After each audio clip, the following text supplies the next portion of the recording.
तो कहानी की शुरुआत होती है और हमें एक टूर्नामेंट जिसका नाम जूनी टाइसन है उसके बारे में बताया जाता है, जो कि हर 12 साल में होता है। और इसमें पार्टिसिपेट करने वाले स्किल्ड वॉरियर होते हैं जिनके पास जापानीज एनिमल्स की पावर भी है। इस टूर्नामेंट में कंपेनियन अपनी जान के लिए फाइट करते हैं और जो लास्ट तक जिंदा बचता है उसकी कोई भी एक विश पूरी हो जाती है।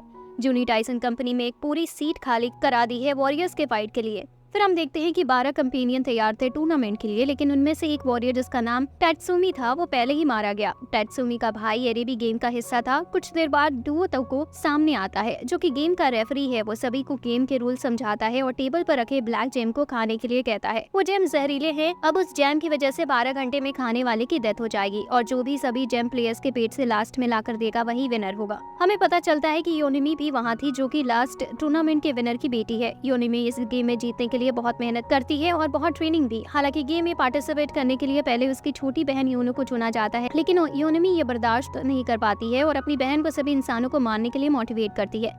जिसके बाद योनो को लोगों को मारने में मजा आने लगता है। वो अपने क्लासमेट और घर के नौकर सभी को मार देती है और एक दिन योनो खुद को ही खत्म कर लेती है, जिसके बाद योनोमी को ही गेम के लिए भेजा जाता है। तभी वॉरियर ऑफ मोंकी शारोई सभी से साथ मिलकर और अच्छे से खेलने की कहती है और कहती है कि जो भी जीते वो लास्ट में सभी पार्टिसिपेंट को वापस जिंदा करने की विश मांग ले।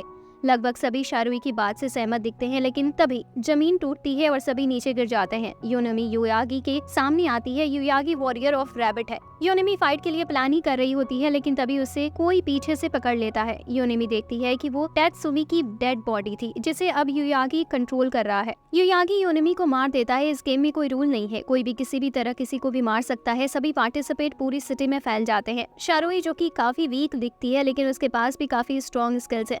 साथ ही शारुई आर्मी में भी थी क्योंकि वो पूरे दुनिया में शांति चाहती है और उसकी विश है सभी वॉर को एंड करना।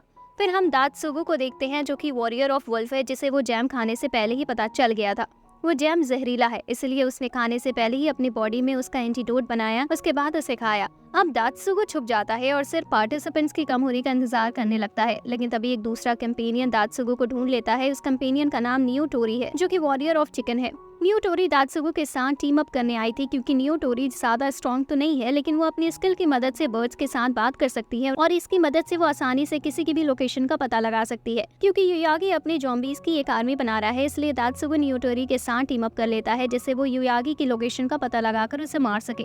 दात्सुगु युयागी तक पहुंच जाता है और देखता है कि उसने मरी हुई योनोमी को भी अपने कंट्रोल में कर लिया है। तो दात्सुगु नियोटोरी का हाथ काटता है जिससे उसकी पावर बूस्ट हो जाए और योनोमी को हराने की कहता है, लेकिन नियोटोरी दात्सुगु पर ही अटैक कर देती है और उसे मार देती है। नियोटोरी के पेरेंट्स ने उसे बचपन में काफी मारा था और परेशान भी किया था, जिस वजह से उसकी मेमोरी लॉस हो गई थी और फिर नियोटोरी की पावर देखकर फैमिली ने उसे अडॉप्ट कर लिया। जिसके बाद वो लोग नियोटोरी को एक स्पाई की तरह यूज करने लगे, जिसकी वजह से नियोटोरी ने इतने सारे लोगों को धोखा दिया था कि वो दोस्ती और इंसानियत का मतलब ही भूल गई थी। अब दात्सुगु को मारने के बाद नियोटोरी नेसुमी के पास पहुंचती है और वो नियोटोरी को शारुई के पास ले जाता है क्योंकि वो पहले से ही शारुई के साथ है। नियोटोरी शारुई को भी मारने की सोचती है, लेकिन शारुई के अंदर की इतनी अच्छाई देखकर नियोटोरी काफी हैरान हो जाती है और अपना वेपन वही छोड़कर वहां से जाने लगती है। वहां से जाने के बाद नियोटोरी के सामने वॉरियर ऑफ ऑक्स आशी के सामने आ जाता है जो कि काफी स्ट्रॉन्ग वॉरियर है और आशी ने पहले ही वॉरियर ऑफ हॉर्स को हरा दिया है। नियोटोरी सोच ही रही थी कि उसे कैसे निकलना चाहिए, लेकिन तभी आशी उसके ऊपर अटैक करता है और कुछ ही सेकंड में ही नियोटोरी को मार देता है। नेसुको और शारुई दोनों काफी सेफ जगह छुपे हुए थे। शारुई जिसने कई साल 3 मॉन्की मॉन्स्टर्स से ट्रेनिंग ली है और सभी स्किल्स को सीखने के बाद उसने डिसाइड किया है कि वो अपनी पावर से दुनिया में शांति लाएगी जिससे सभी आसानी से रह सके। फिर शारुई ने कई सारी वॉर में हिस्सा लिया और लोगों को एक दूसरे से फाइट करने से रोका भी और दोस्ती भी कराई, लेकिन हमेशा किसी वॉर के बाद कोई और वॉर शुरू हो जाती और शारुई जितने लोगों को बचाती उससे कई गुना ज्यादा लोग उन वॉर में मारे जाते। जिसके बाद शारुई अपना घर छोड़ती है और जूनी टाइसन में हिस्सा लेने का डिसाइड करती है। हालांकि नेसुमी शारुई के साथ एग्री नहीं करता है और कहता है कि अगर उन्हें वॉर खत्म करनी है तो सभी कंपेनियंस को मारना होगा, लेकिन तभी युयागी उन्हें ढूंढ लेता है जिसकी वजह से उन्हें उससे फाइट करनी पड़ती है। शारुई नेसुमी को ज़ॉम्बीज से फाइट करने को कहती है जब तक कि वो युयागी को अपने साइड करने की कोशिश करेगी, क्योंकि युयागी ने गेम की शुरुआत में उससे बात पर एग्री की थी। फिर हम देखते हैं कि जूनी टाइसन असल में कुछ अमीर लोगों का मनोरंजन का तरीका है और इससे वो अपने पार पूरे वर्ल्ड पर दिखाते हैं। और इस टाइम सभी वीआईपी को लग रहा था कि हित्सुजी ही गेम जीतेगा, क्योंकि हित्सुजी ने 9th जूनी टाइसन भी जीता है। हित्सुजी वॉरियर ऑफ शिप है और वो वेपन डीलिंग का काम भी करता है और एक दिन अपने क्लाइंट की बेटी के साथ शादी कर ली। अब हित्सुजी 9th जूनी टाइसन जीता। उसने विश मांगी कि वो इतना जी सके कि अपने पोते को देख सके।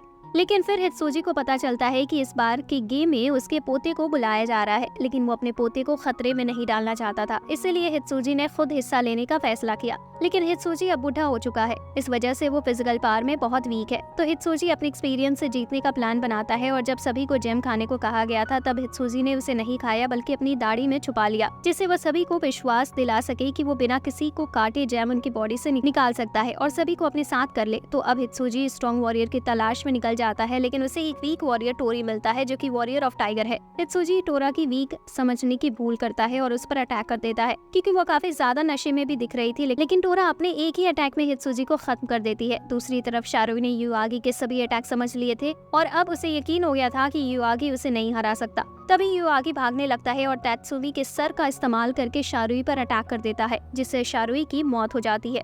नेसुमी अब फिर छुपने की जगह ढूंढने लगता है और वो नियुमा के पास पहुंच जाता है, जो कि आशी के अटैक से बच गया था।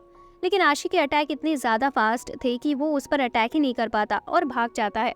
कुछ साल पहले नियोमा एक वॉरियर से बहुत बुरी तरह हार गया था, जिसके बाद नियोमा बहुत ज्यादा मुश्किल वर्कआउट करने लगा और कई तरह के ड्रग लिए, जिससे उसकी बॉडी किसी भी चीज से ज्यादा स्ट्रॉन्ग बन गई। लेकिन नेसुमा उसे ना छुपने की सलाह देता है क्योंकि ऐसे लास्ट में जैम उसे मार ही देगा। लेकिन नियोमा काफी ज्यादा डर चुका था आशी की पार देखकर। कुछ देर बाद एरी उस बिल्डिंग में आग लगाने लगता है जिसमें नियोमा था, जिसकी वजह से बिल्डिंग में ऑक्सीजन की कमी हो जाती है। नियोमा को जीने के लिए ऑक्सीजन की जरूरत तो थी, इस वजह से नियोमा बिना ऑक्सीजन के काफी बुरी तरह से मारा जाता है। फिर हमें पता चलता है कि तेत्सुमी और एरी दोनों भाई पहले काफी प्यार से रहते थे और दोनों साथ मिलकर चोरी करते थे और मजे से अपनी जिंदगी गुजार रहे थे। लेकिन एक दिन उनकी फैमिली उन्हें जूनी टाइसन में ज्वाइन होने का ऑर्डर देती है और तेत्सुमी आते ही युआगी का शिकार बन जाता है। दूसरी तरफ शारुई को मारने के बाद अब युआगी तेत्सुमी की बॉडी की मदद से टोरा को मारने की कोशिश कर रहा होता है, लेकिन टोरा तेत्सुमी का एक हाथ काट देती है। तभी वहाँ आशी भी आ जाता है और वो उसका दूसरा हाथ भी काट देता है। हालांकि युआगी के पास पावर थी कि वो हर बॉडी पार्ट को तब भी यूज कर सकता था जब वो कट चुके हो।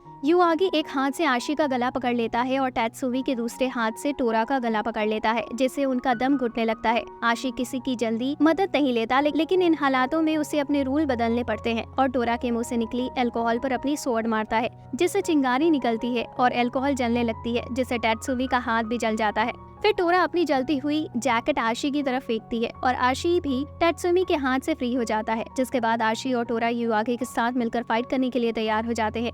हालांकि टोरा हमेशा से ऐसी नहीं थी। पहले तो ताइक्वांडो की बहुत अच्छी चैंपियन थी, लेकिन फिर उसे एक वॉर में भेज दिया गया जहां टोरा को पता चला कि लोग एक दूसरे को बिना किसी वजह के ही मार रहे हैं। टोरा को बहुत सारे मेडल मिले, लेकिन वो इस सबसे खुश नहीं थी क्योंकि वो ऐसे ही लोगों को नहीं मारना चाहती थी। जिसके बाद टोरा ने शराब का सहारा लिया, जिससे उसे कुछ आराम भी मिला। फिर एक दिन एक बारटेंडर ने टोरा को समझाया कि अगर वर्ल्ड में सर्वाइव करना है तो बहुत ज्यादा अच्छा भी नहीं होना चाहिए। जिसके बाद टोरा बिना सोचे समझे लोगों को बहुत बुरी तरह से मारने लगी और तभी उसे अपने टाइगर टेक्निक का भी पता चला। लेकिन टोरा के घर वालों को उसका ये रूप बिल्कुल पसंद नहीं आया और उन्होंने उसे घर से ही निकाल दिया। जिसके बाद टोरा और ज्यादा लोगों को मारने लगी और ऐसे ही बन गई। अब हम देखते हैं कि एनी इनकी फाइट हवा में से देख रहा था और युआगी तेत्सुमी के हेड का यूज करता है एनी को नीचे लाने के लिए और उसे भी मार देता है। एनी की बॉडी के टुकड़े बैटल ग्राउंड पर गिरते हैं और अब आशी और टोरा को ज़ॉम्बी ब्रदर्स से अकेले ही फाइट करनी थी। आशी कभी प्लान के साथ काम नहीं करता, लेकिन अब वो प्लान बनाता है और टोरा से एनी का आइस टैंक ब्लास्ट करा देता है, जिससे दोनों भाई आइस के बन जाते हैं और हार जाते हैं। युआगी अब अकेला बचा था और उसके पास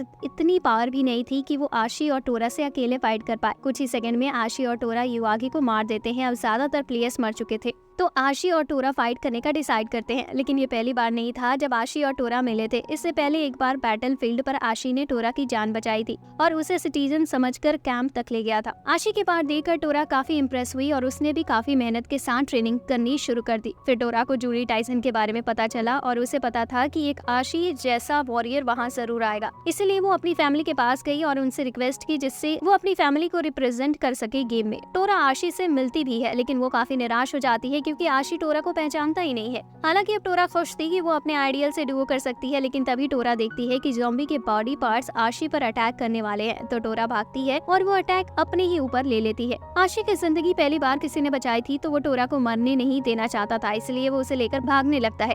हम देखते हैं कि युआगी मरे हुए लोगों की बॉडी कंट्रोल कर सकता था, इस वजह से वो खुद के मरने के बाद भी वो अपने आप को वापस जोड़ने लगता है। कुछ दूर आने के बाद टोरा आशी से उसे मारने की कहती है क्योंकि वो युआगी की पपेट नहीं बनना चाहती थी। आशी उसके लिए मान जाता है। काफी दर्द भरी जिंदगी जीने के बाद टोरा अपने आइडियल के हाथों मरकर काफी खुश थी। जल्दी युआगी अपनी पूरी बॉडी वापस जोड़ लेता है और आशी की तरफ आने लगता है। आशी वहाँ खड़ी गाड़ियों को ब्लास्ट करके युआगी को बॉडी जलाने का प्लान बनाता है, लेकिन इसके लिए आशी को कुछ टाइम चाहिए था, इसलिए आशी युआगी की बॉडी फिर से काट देता है। लेकिन तभी ज़ॉम्बी शारोई आशी को पकड़ता है, तब तक कि युआगी वापस जुड़ रहा है। आशी किसी भी कीमत पर युआगी का ज़ॉम्बी नहीं बनना चाहता था, इसलिए वो खुद को मार देने का डिसाइड करता है, लेकिन आशी इतनी हिम्मत नहीं जुटा पाता। तभी वहाँ नेसुमा आ जाता है जो कि अभी तक जिंदा था और उसके पास एनी का एक बॉम्ब भी था। आशी को पता था कि इससे वो भी मर जाएगा, लेकिन ये ज़ॉम्बी बनने से अच्छा होगा, इसलिए उसने बॉम्ब अपने ऊपर ही ब्लास्ट कर लिया। नेसुमी वापस दुओ तुको के पास पहुंच जाता है सभी 12 जेम के साथ और नेसुमी जीत जाता है। दुओ तुको नेसुमी से पूछता है कि वो गेम कैसे जीता। फिर हमें पता चलता है कि नेसुमी के पास एबिलिटी है कि वो एक ही इवेंट को 100 बार दोहरा सकता है। तो नेसुमी ने 100 बार जूनी टाइसन खेला और हर बार मरकर अलग तरह से खेलकर सबसे अच्छा रास्ता ढूंढा गेम जीतने का। फिर नेसुमी वहाँ से चला जाता है कहकर कि जब वो विश डिसाइड कर लेगा तब उनसे कांटेक्ट कर लेगा। फिर नेसुमी वापस अपनी डेली लाइफ जीने लगता है और सोचने लगता है कि उसे क्या विश मांगनी चाहिए। नेसुमी अपनी क्लास के दोस्तों से भी इसके बारे में पूछता है, लेकिन उसे कोई भी विश सही नहीं लगती। फिर नेसुमी याद करने लगता है कि जूनी टाइसन वाले प्लेयर्स की क्या विश थी, जो कि पैसा, प्लेयर हेल्थ जैसी ही चीजें थी। लेकिन नेसुमी को ये सब पसंद नहीं था क्योंकि उसके पास कोई जिंदगी का गोल ही नहीं था। क्योंकि नेसुमी का ऐसा मानना था कि अगर कोई गोल बनाता है और उसे अचीव नहीं कर पाता तो उसकी जिंदगी बेकार हो जाती है और अचीव ना करने के दुख में ही बीत जाती है। लेकिन अगर कोई गोल अचीव कर ले तो उसके बाद उसकी जिंदगी बोरिंग बन जाती है क्योंकि फिर कुछ और करने के लिए रह नहीं जाता।